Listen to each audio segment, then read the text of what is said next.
امام باقر کے شاعر تھے، کمیت نام تھا ان کا. وہ جابر ابن عبداللہ انصاری آئے، نابینا ہو چکے تھے. جابر کون ہے؟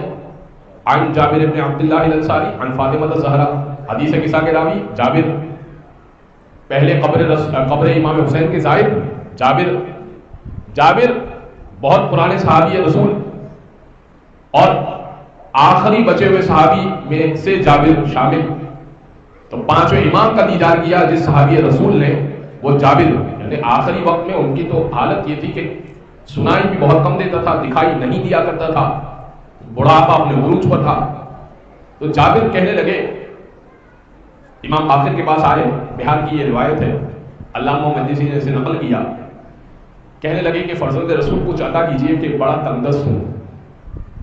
امام نے کہا کہ فی الوقت کچھ بھی نہیں ہے. تو جابر نے کہا کہ ٹھیک ہے، بیٹھے رہے. ایسے میں مولا کا شاعر آ گیا اور اس نے کہا کہ فرزند رسول، میں نے ایک مرثیہ کہا ہے آپ کے جد کے لیے، کہیے تو سنا دو. امام نے کہا کہ سنا دو. اس نے جب مرثیہ تمام کیا تو امام نے اپنے غلام سے کہا کہ حجرے میں جاؤ اور 10,000 درہم کی ایک تھیلی رکھی ہوئی ہوگی، وہ اٹھا کے لے آؤ. 10,000 درہم معمولی رقم نہیں ہے، ایک مرثیے کے عوض 10,000 روپے. وہ مولانا صاحب کو ایک مجلس کے عوض نہیں ملتے. 10,000 درہم کی، یہ ائمہ کا طریقہ ہے، اچھا ہدیہ دیا کرتے تھے. 10,000 درہم مرثیے کے عوض دیے. اب وہ لا کر رکھ دیے گئے. جیسے ہی شاعر کے آگے رکھ دیے تو اس نے کہا کہ فرزند رسول، اس خاطر تو میں نے مرثیہ نہیں کہا تھا، میں نے تو آپ کے جد کے لیے مرثیہ کہا تھا. امام نے کہا رکھو، میں نے بھی جنت کے لیے، جنت تمہاری وہاں پر موجود ہے، یہ فقط دنیا کے لیے دیا ہے، جنت محفوظ ہے تمہاری. اس نے کہا لیکن فرزند رسول میں تو مرثیہ دوسرا بھی سنانا چاہتا ہوں. امام نے کہا تو بسم اللہ سناؤ. اس نے دوسرا مرثیہ سنایا. جب دوسرا مرثیہ سنا دیا تو امام نے غلام سے کہا کہ 10,000 درہم کی ایک اور تھیلی اندر رکھی ہوئی ہے، تو وہ لا کر رکھ دو. اس کے آگے 10,000 درہم اور لا کے رکھ دیے گئے. کتنے ہو گئے؟ 20,000 درہم. اب جابر یہ سب سن رہے ہیں کہ بھائی 20,000 درہم لا کے رکھ دیے گئے. ابھی امام نے کیا کہا؟ کچھ بھی نہیں ہے. اب ہے سچا امام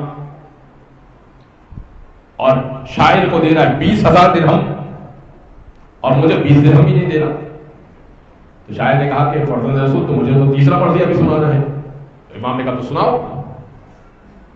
اسے تیسرا مرثیہ سنایا. امام نے 10,000 درہم کی ایک اور تھیلی لا کے رکھ دی، غلام سے کہہ کر ایک اور تھیلی تحفے میں دے دی. شاعر نے بڑا اصرار کیا کہ فرزند رسول اس خاطر نہیں کہا تھا، میں تو سنانے کے لیے آیا تھا. امام نے کہا کہ نہیں، جنت محفوظ ہے، عارضی دنیا کے لیے کچھ نہ کچھ تو انسان کو ضرورت ہوا کرتی ہے، تو کچھ نہ کچھ تو عطا کرنا ہی چاہیے. اور پھر تم ہمارے جد کے لیے کچھ سناؤ اور ہمارے در پر آؤ اور پھر ہم کچھ نہ دیں، ایسا تو نہیں ہو سکتا. یعنی ہمارے جد کا سناؤ اور پھر ہمارے گھر پر آ کر سناؤ اور خالی ہاتھ لوٹا دے، یہ کوئی ہماری شان ہے؟ 30,000 درہم لے کے وہ چلا گیا. اب جابر بڑے دل ملائے. جیسے ہی شاعر گیا نا، کہنے لگے فرزند رسول، میں نے ابھی آپ سے کہا کہ میری کچھ مدد کیجیے، تو آپ نے کہا کہ گھر میں کچھ بھی نہیں ہے، اور ابھی آپ نے شاعر کو 30,000 درہم دیے، تو یہ معاملہ کیا ہے؟ امام نے کہا کہ واللہ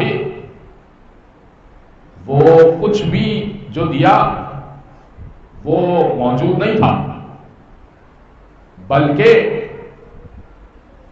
آؤ چلو تمہیں وہ کمرہ دکھا دوں. وہ جو 30,000 درہم دیے نا میں نے، آؤ چلو میں تمہیں وہ کمرہ دکھا دوں.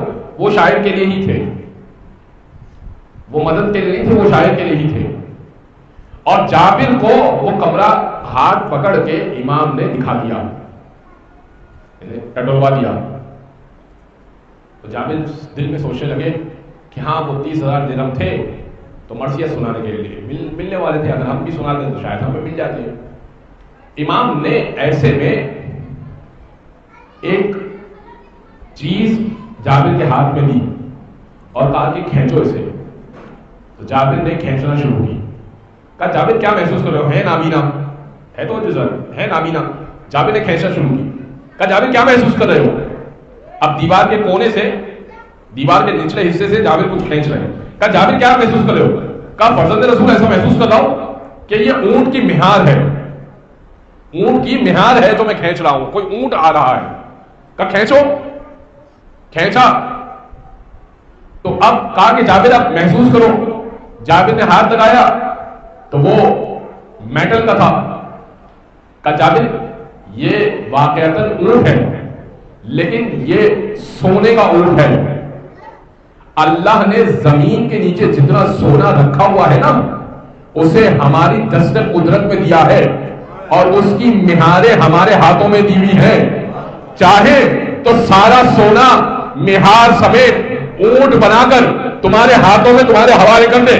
کہا لیکن ہم ظاہری طور پر ظاہری دنیا میں ظاہری عوارض کے نتیجے سے چلتے ہیں. ہوتا ہے تو دیتے ہیں، نہیں ہوتا تو نہیں دیتے. جابر نہیں تھا تو نہیں دیا. کہا فرزند رسول پھر وہ 30,000 درہم کہاں سے آئے جو شاعر کو لٹا دیے؟ کہا جابر گمان بھی نہ کرنا تمہارا امام سچا ہے، نہیں تھا میرے پاس. خدا کی قسم وہ شاعر جیسے جیسے امام حسین کے لیے کہتا جا رہا تھا ویسے ویسے ہدیہ اس کا امام حسین میرے گھر میں اتارتے جا رہے تھے. کلام مکمل ہوا، ہدیہ مکمل ہوا، میں نے اٹھا کے اس کے حوالے کر دیا.